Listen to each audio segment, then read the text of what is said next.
Hello, welcome. We're very, very happy to be here today with Michelle and Stephanie. And um, I wanted, we wanted you to see this film because one of the problems that we have today, and one of the reasons why we are all here, is that we all lost the connection with the stories behind what we wear, right? We're all divorced. Everything happens so far away, whether it's a fiber, whether it's a garment worker, whatever it is. And so these stories help us understand that what we wear is actually made by human beings, that there are custodians, like in the case of the wool growers, and that there are so many, many beautiful stories. So some of these beautiful stories we're gonna tell today.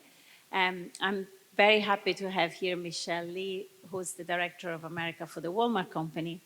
And because I learned so much about wool when I went to visit Tasmania. And first of all, I'm sure everyone here in the audience wants to know also how have the fire in Australia impacted the wool growers and the animals? I mean, are they all right? What's happening? Well, it's certainly been very devastating for our entire nation.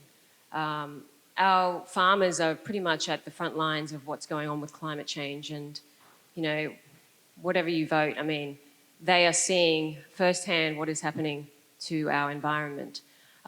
We still don't have a tally, but we on Kangaroo Island, we lost about 100,000 sheep, in addition to a third of the koala population. And we're still tallying up the numbers from our farmers, but lucky for our wool growers, there's many that were not harmed, and they were actually not in harm's way. But unfortunately, a lot of the farms that were affected were the dairy farms. But on Kangaroo Island, we did lose a number of sheep. So we're still trying to find out, what the actual numbers of sheep that have actually perished. But yeah, it's pretty frightening, and it's absolutely devastating for our entire country.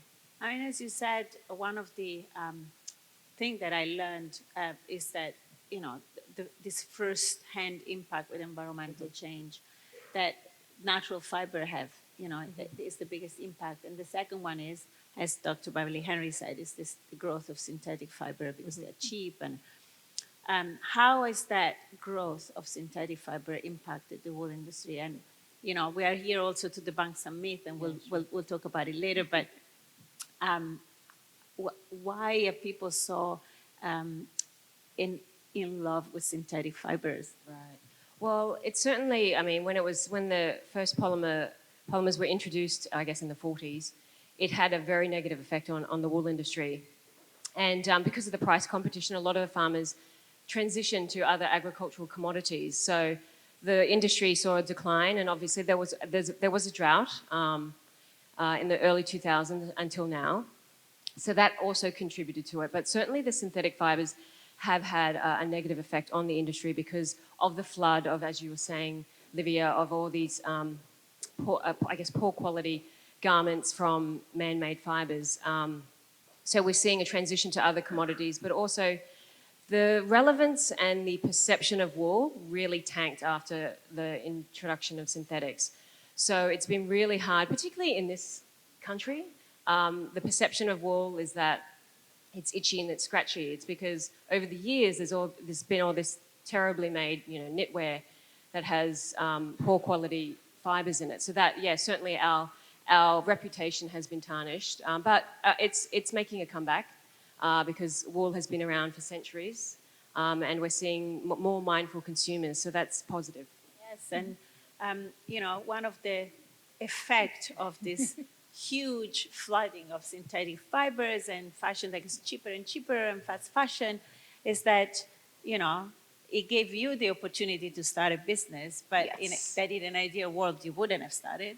Quite right. But you are the queen of raw because you are, recovering a lot of this waste and turning it into wealth again. Yes. So how did you start? Why did you start this business? That's just it. Kind of one of the myths I wanted to address here is that sustainability automatically means it has to cost you more money. And it doesn't. There are new business models and solutions today that can actually save and make you money while also doing good for people and planet. And I'm really excited by seeing the growth of those kind of models.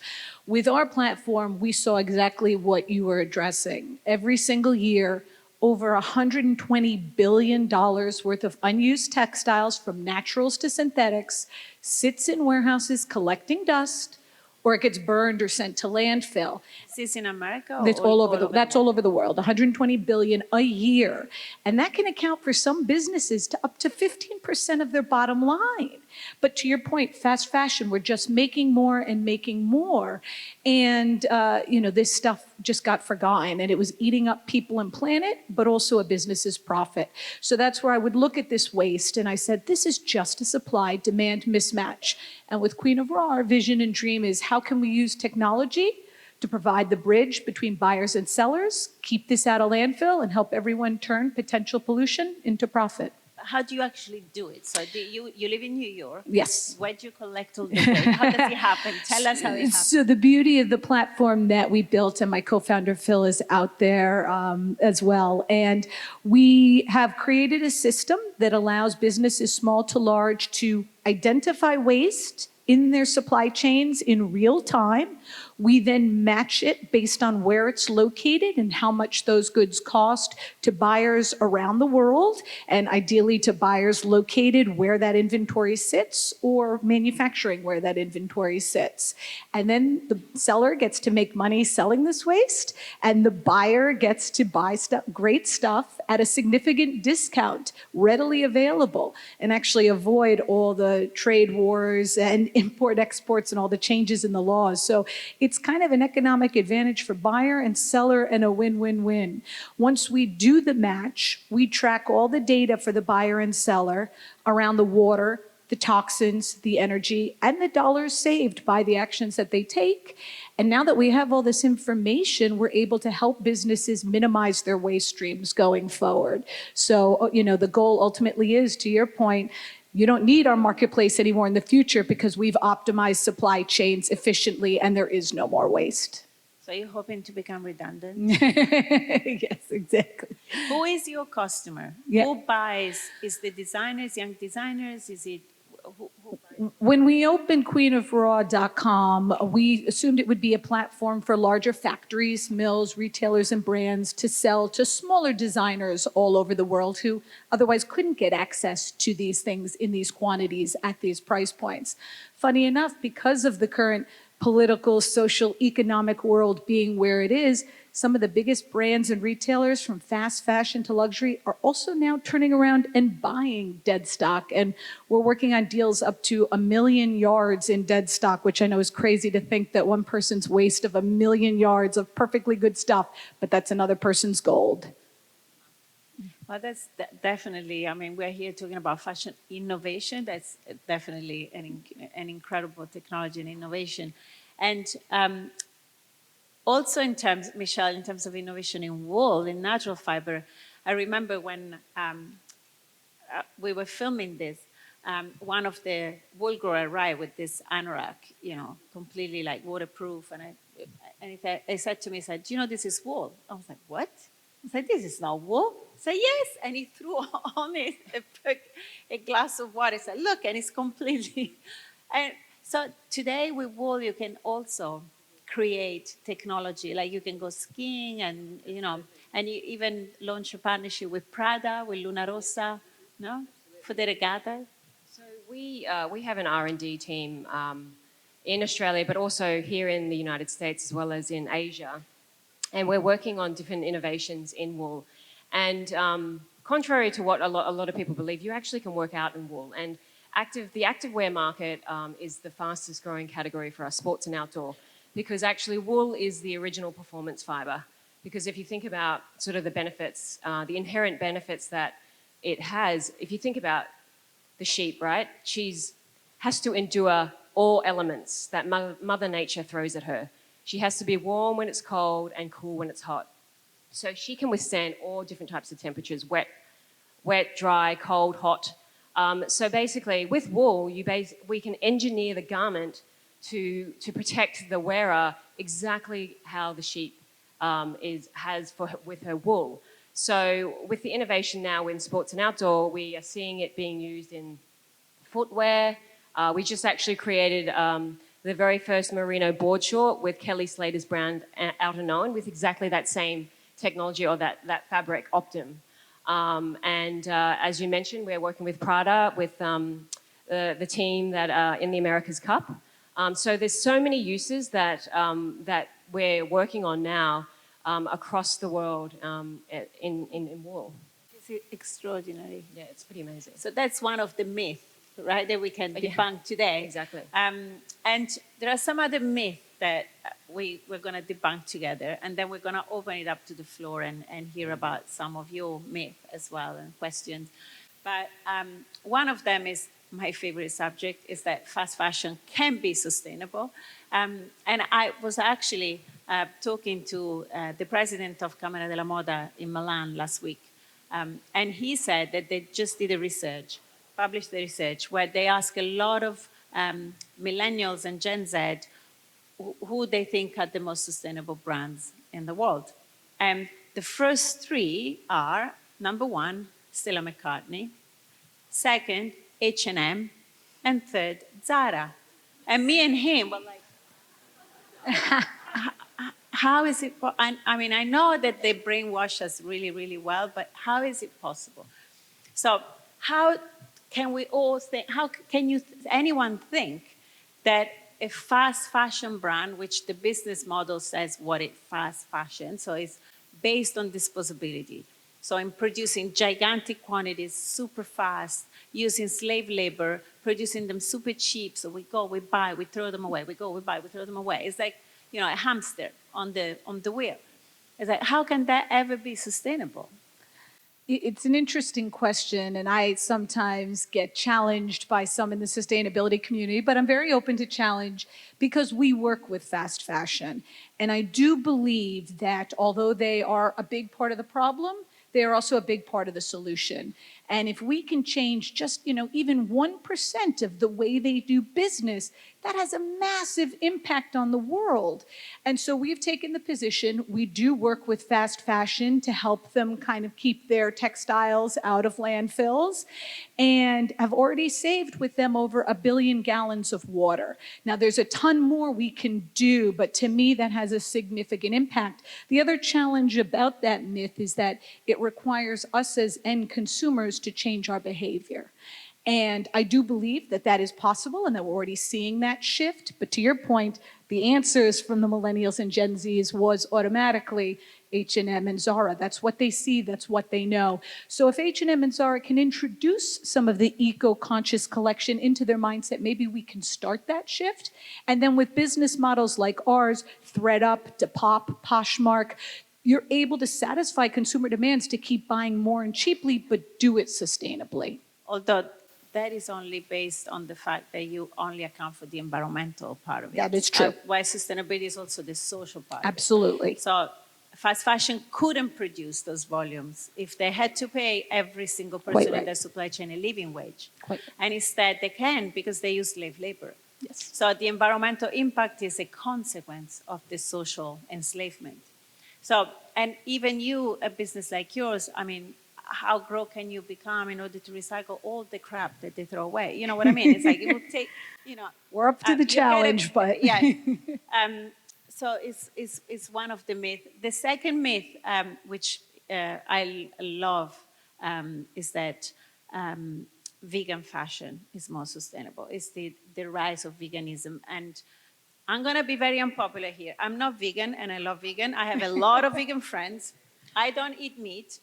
But if we were going to look at the impact of vegan in terms of avocados and almonds, I mean, we know a lot today to know that.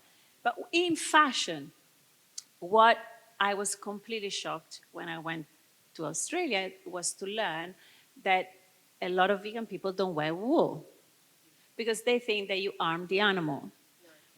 And then so the other myth is, what happens if we don't shear the sheep? They'll die.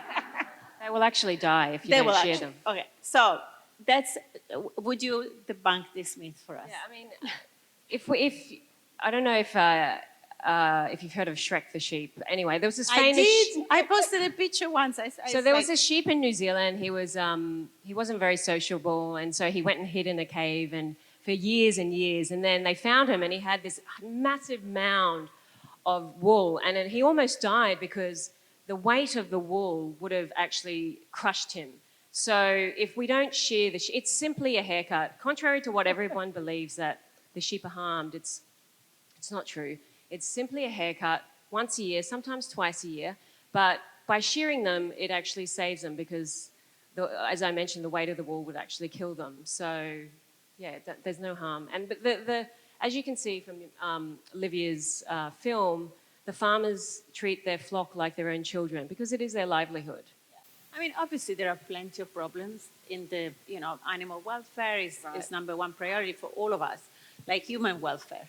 It's not, they shouldn't be treated differently. But dispelling the myth that you don't actually harm a sheep by shearing the sheep and making the wool. I would have never thought I would have encountered that in my sustainability life. Another myth is the fashion can be fully circular.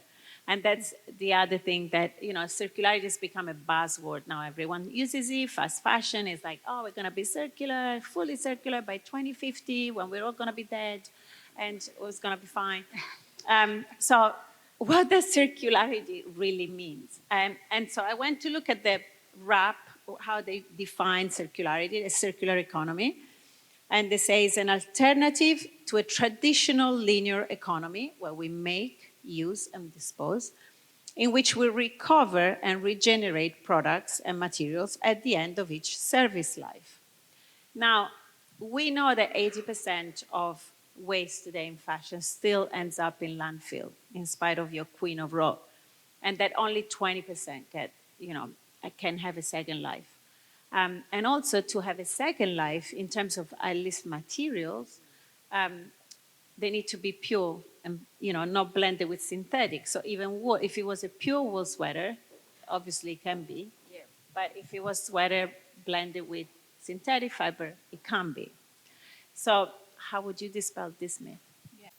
Well, absolutely, that is what we are tackling as a business, and it's one piece to solving the problem is recycling, reusing, repairing, re-commerce, and all the re's that go on to keeping things in circulation. And the beauty of that model is the longer things are in circulation, the less new things the businesses need to buy to use, the more profitability it is for them, as well as the more sustainable it is for people and planet. So there is a beauty to the circular economy model. Since that second word economy, it's an economic principle. But at the end of the day, we do in the future need to be thinking from the point of ideation all the way through to end of life and the impact that these materials will have from start to finish to end of life. And I think there's some exciting new innovations going on in materials that are thinking through that from ideation to design to the consumer to end of life. One innovation I'm really excited about is the new biodegradable 3D printed materials. You can literally print an entire outfit when you need it at your home, wear it. It's totally durable and beautiful. And when you're sick of it, at the end of its life, bury it in the ground. In 6 to 12 months, it's gone, 0 traces. And that totally shifts the way you think about things from start to finish. But that's just one example. There's a lot more exciting stuff coming out. So you see the future, we'll all have these printing machines in our house. Yeah, and travel, you don't need a suitcase. It's printed in your hotel and then reused for the next person. That's an idea for a great business. How would you debunk this myth about circularity and wool? I mean, it's easier for wool, but... I think with wool, I mean, we're sort of not... We're out of that system because we biodegrade. I mean, if you have a 100% wool garment, if you bury it in your garden, within 3 to 4 months, it will biodegrade. But I think the important thing for fashion is that fashion companies is thinking about alternatives to those synthetics that are the synthetics that don't biodegrade. Choose natural fibers, and I think it's important to educate the consumer to become label turners. And the generation today are starting to become that, but it's important to look at what is in your garment. Is it natural? Is it a natural fiber? Will it biodegrade? I think that's important. Thank you. I was just pointing out, because I'm completely blind, I have no idea how much time we have left because it's too small. How much time do we still have left? Does anyone know? Well, I don't. Anyway, we'll go quickly to the last myth that we wanted to debunk, which is another buzzword today: the fashion can go completely carbon neutral. We have a lot of fashion houses now saying that we're going carbon neutral. We're gonna plant forests, gigantic forests and trees, tons of trees, where we keep producing as we are. And when we go to carbon neutral, we have to look at, obviously, at all the impacts, like have the factories have, I don't know, solar panels, and if you're dyeing, do you use cold water dye machines and technology and innovations that I'm sure you know very well. In terms of wool, there is also a kind of one of the myths is that, a lot of methane is released in the air. But I don't know if that impact is as big as the cattle industry or less, and No, actually, doesn't even exist. no. I mean, the point about the carbon, because obviously the sheep they burp and they fart, but that is very minimal to the carbon that is actually emitted into the air, because the carbon is absorbed into the wool, and so a lot of the farmers are working on regenerative farming as well, and then naturally wool is when we're talking about sequestering carbon, the industry naturally does that. So there's all these myths about wool and its carbon intake, but as Dr. Beverly was talking about, its impact on the environment, particularly in carbon, is quite minimal, despite what everyone thinks. Thank you all for coming and being here today. Thank you.